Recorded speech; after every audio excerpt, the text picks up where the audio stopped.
네, 여러분 안녕하세요. 과학의 원석쌤입니다. 여러분, 지난 영상 두 개에서 선생님 목소리가 안 나와가지고 당황하셨죠? 선생님이 더 당황했습니다.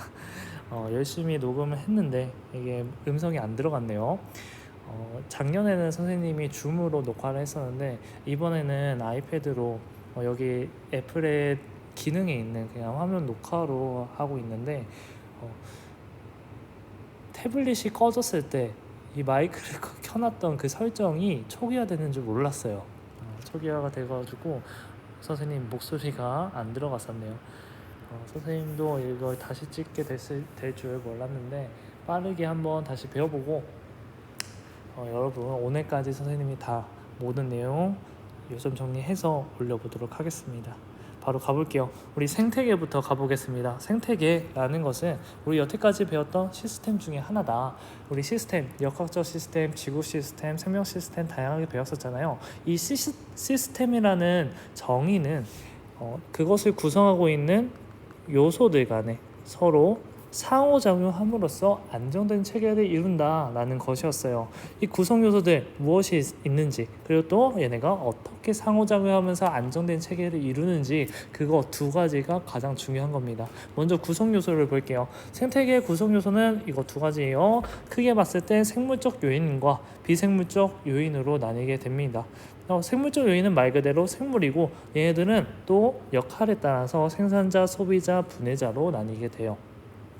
그리고 비생물적 요인은 우리가 잘 알다시피 이런 빛, 온도, 물, 공기, 토양과 같은 모든 환경 조건을 뜻합니다. 쉽죠? 그러면 얘네가 이제 어떻게 상호작용하는지 그 관계를 한번 보도록 하겠습니다. 먼저 비생물적 요인이 생물적 요인에게 영향을 주는 것을 작용이다 라고 하고요. 반대로 생물적 요인이 비생물적 요인에게 영향을 주는 것을 반작용이다 라고 정의를 합니다. 그리고 그거에 대한 예시가 두 가지씩 나와 있는데요.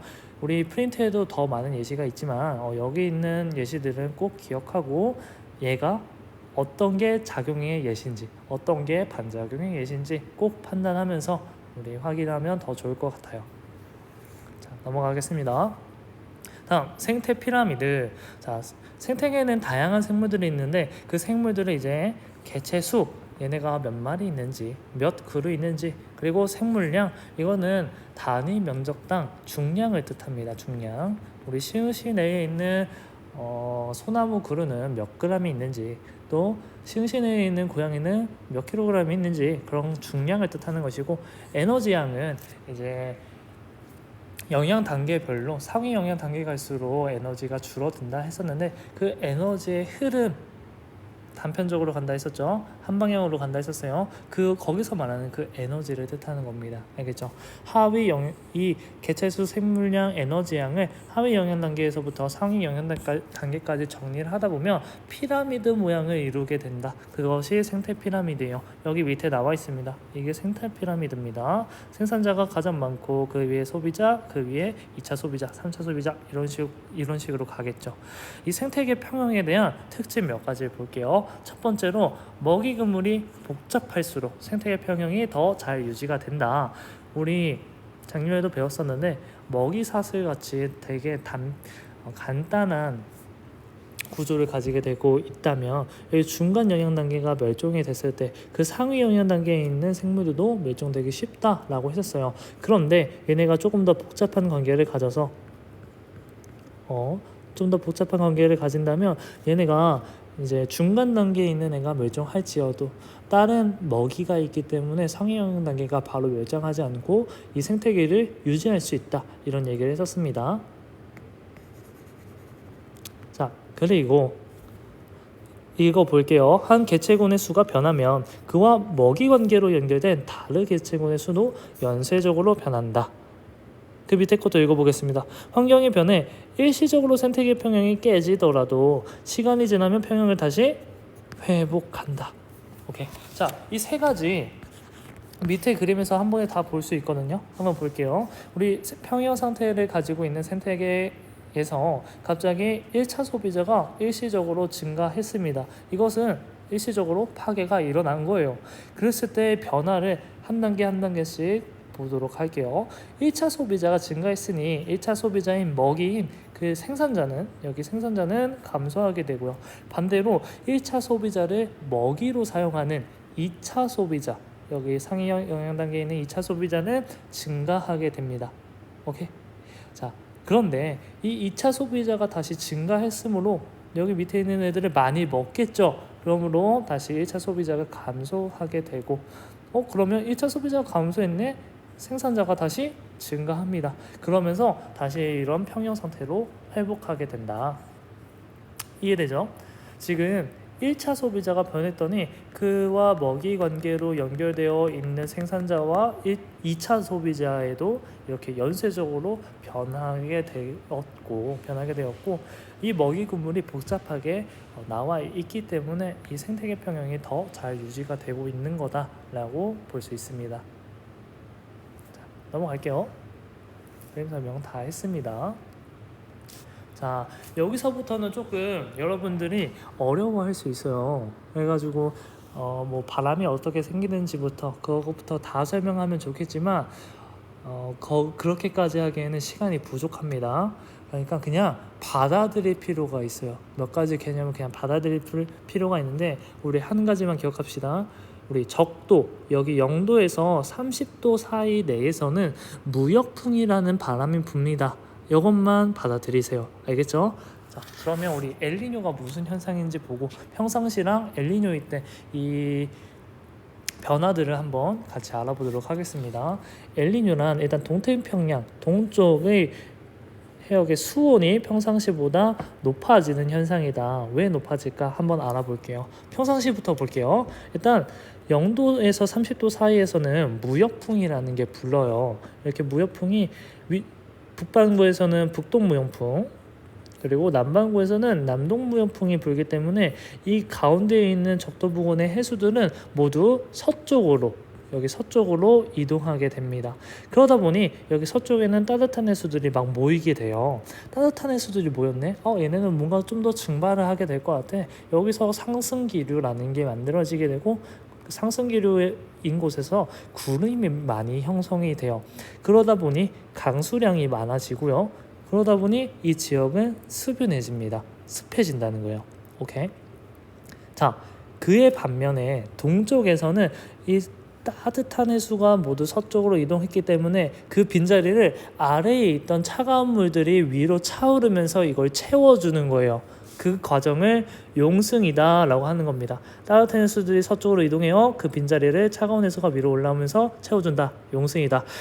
그러면 여기 동쪽의 해수는 수온이 하강하게 됩니다. 그러므로 하강기류가 만들어져요. 그러면서 여기는 맑은 날씨가 지속돼요. 강수량이 줄어들고 좀 더 건조한 날씨가 되는 겁니다. 오케이? 이게 원래 평소의 모습이에요. 그러나 엘니뇨가 발생하는 거는 무역풍이 약화됩니다. 원인은 정확하게 밝혀지지 않았어요. 근데 무역풍이 약화되면서 서쪽으로 이동해야 되는 그 따뜻한 해수가 이동하지 못하고 동쪽에 머물게 되는 거예요. 그러면 여기 동쪽의 날씨가 갑자기 수변해질 것이다 라는 걸 예측할 수 있습니다. 여기서 상승기류가 생기고 구름이 생기고 비가 내려서 여기는 수변해지겠구나. 그런데 이 엘니뇨라는 현상은 온도가 0.5도 정도 올라가는 거거든요. 그리고 또 이러한 날씨 변화가 이러한 기상 현상이 6개월 이상 지속됐을 때 엘니뇨다라고 하는 거예요. 여러분, 비가 6개월 동안 내린다. 그러면 폭우가 내리는 거고요. 그리고 또 홍수까지 나타날 수가 있습니다. 이런 기상 변화. 동쪽에서 원래 건조했던 지역이었는데 갑자기 엘니뇨가 나타나면 폭우와 홍수가 나타난다. 반면에 서쪽에서는 이전과 비교해봤을 때 평상시보다 비교해봤을 때 차가운 해수가 더 많기 때문에 비교적 해수의 온도가 낮아지게 돼요. 그러면 하강기류가 만들어지게 되는 거고 강수량이 줄어들게 되고 맑은 날씨가 6개월 동안 지속되니 가뭄이 일어날 수도 있어요. 원래 수변한 지역이었는데 가뭄까지 이르게 될 수 있다. 이게 엘니뇨라는 겁니다. 알겠죠? 이 날씨 변화 그리고 여기 위에서 봤었던 원인들 이런 거 꼭 기억해 주시기 바랍니다. 원리를 꼭 기억해야 돼요. 자, 다음 또 또 다른 기온 변화, 지구 온난화를 보도록 하겠습니다. 간단하게 설명할 건데 보세요. 지구가 있어요. 지구입니다. 이 지구에는 태양빛이 도달하죠. 그것을 태양 복사 에너지다라고 할 거예요. 그런데 지구도 가만히 있지 않아요. 이 받은 에너지를 다시 방출합니다. 그것을 지구 복사 에너지다라고 해요. 그런데 우리 지구에는 대기층이 있거든요. 여기에는 온실가스도 있고 다양한 대기가 있는데 온실가스라는 애가 이 지구 복사 에너지를 흡수합니다. 태양 복사 에너지도 물론 흡수하겠죠. 지구 복사 에너지를 다시 흡수한 다음에 얘네가 다시 재복사를 해요. 지구 쪽으로 다시 열을 방출합니다. 이런 과정을 통해서 우리 지구가 조금 더 따뜻해지는, 온난해지는 온실 효과를 나타나게 됩니다. 여러분, 온실 효과라는 것은 나쁜 것이 아니에요. 우리 지구가 더 따뜻하게 우리가 생명 활동하는데 더 적합한 온도를 만들어주는 것이기 때문에 온실 효과는 나쁘다라고 할 수 없어요. 그런데 이 온실 효과를 나타내는 이 온실가스의 증대로 인해 온실가스가 갑자기 늘어나서 온실 효과가 강화되고 그로 인해 지구의 평균 기온이 높아지는 것, 이것을 지구 온난화라고 하는 겁니다. 왜 온실가스가 많아질까요? 화석 연료의 사용으로 대기 중에 이산화탄소 농도가 증가하기 때문이다 라고 나와 있습니다. 이산화탄소가 대표적인 온실가스예요, 여러분. 그리고 그거에 대한 영향, 여러분, 온도가 기온이 높아지니까 당연히 빙하가 녹아요. 그러면 해수면이 상승해요. 육지 면적이 감소해요. 생태계가 변할 수 있어요. 이거 정도는 다 알고 있죠. 이 정도 기억하시면 됩니다. 이어서 에너지 볼게요. 에너지. 우리 과학에서 에너지란 일을 할 수 있는 능력이다 라고 합니다. 에너지의 종류를 보니 화학 에너지, 역학적 에너지, 역학적 에너지는 운동 에너지랑 위치 에너지, 이 위치 에너지는 포텐셜 에너지다 라고 부른다 했었어요. 잠재적인 에너지를 가지고 있는 것이다. 그래서 포텐셜, 우리 운동 에너지와 위치 에너지를 묶어서 역학적 에너지다 라고 부르는 것이고, 그리고 열 에너지 있고요, 소리 에너지, 전기 에너지, 빛 에너지 있는데 이 에너지 말고도 더 있어요. 이 6가지 에너지 정도만 잘 기억하고 얘네가 어떻게 전환하고 어떻게 보존되는지 그걸 기억하면 됩니다. 에너지는 항상 한 가지 형태로만 머무르지 못해요. 꼭 다른 형태로 바뀌면서 우리 일상생활에서 많이 사용되고 있습니다. 그리고 또 이런 과정을 통해 에너지가 보존되고 있는 거예요.